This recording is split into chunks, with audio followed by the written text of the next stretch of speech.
All right, looking live right now, Grand Haven, Michigan. This is just west of Grand Rapids. Bit of a gloomy morning there on Lake Michigan, but I guess you could say it's fitting because it is Halloween. Moving to this, though, in Michigan, Proposition 3, that's known as the Reproductive Freedom for All measure, is set to end all abortion restrictions for Michigan citizens. The proposal using the wording that everyone, quote, has a fundamental right to reproductive freedom and permits the restriction of abortion only if it is justified by compelling state interests achieved by the least restrictive means. I want to bring in Christen Pollo, the spokesperson, or spokeswoman rather, for Citizens to Support Michigan Women and Children. Welcome to National Report. And Christen, thanks so much for coming. We do appreciate that. Talk to us about this, essentially changing the state of Michigan, the Constitution there permanently. What does that mean for you and for others there in Michigan long term? Well, proponents of Proposal 3, the ACLU and Planned Parenthood, are billing this as simply a return to Roe v. Wade, but nothing could be further from the truth. The reality is that Proposal 3 was intentionally written with confusing language in order to mislead voters into passing extreme policies into our state constitution forever. Proposal 3 would repeal parental consent laws so that minors, without their parents' knowledge or permission, could have abortions and gender hormone therapies. It would repeal every regulation we have on abortion, even allowing non-doctors to perform abortions. And these are things that, whether you're pro-life or pro-choice, should be of concern to every citizen, and not just here in Michigan. They intend to use this as a blueprint that they want to take to other states in the future.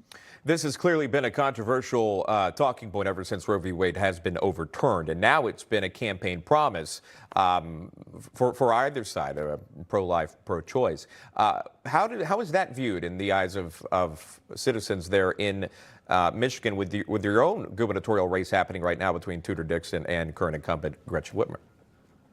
We're optimistic in that we're hearing people across the political spectrum and across the abortion divide say that they're voting no on Proposal 3 because they are concerned about how far it goes. They're concerned about putting these policies into our state constitution forever. You know, this isn't like a regular piece of legislation that can be changed.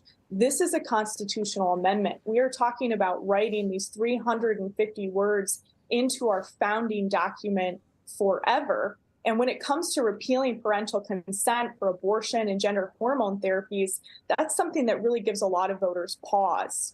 What is it that your group is doing? Because as you mentioned, it can be confusing. If you hear the term Prop 3, you might kind of move past it in a news article, right? But you're bringing awareness to this. What has the reaction been like from that? You're right. We are encouraging every voter in Michigan to read the amendment text for themselves.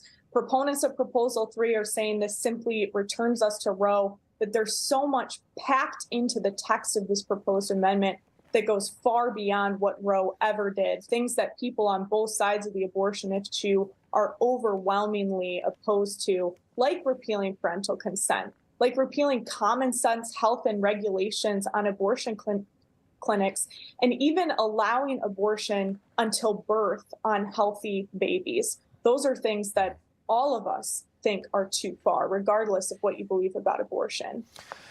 Final messages from you here. Your website, how can they find out more about your cause, your organization?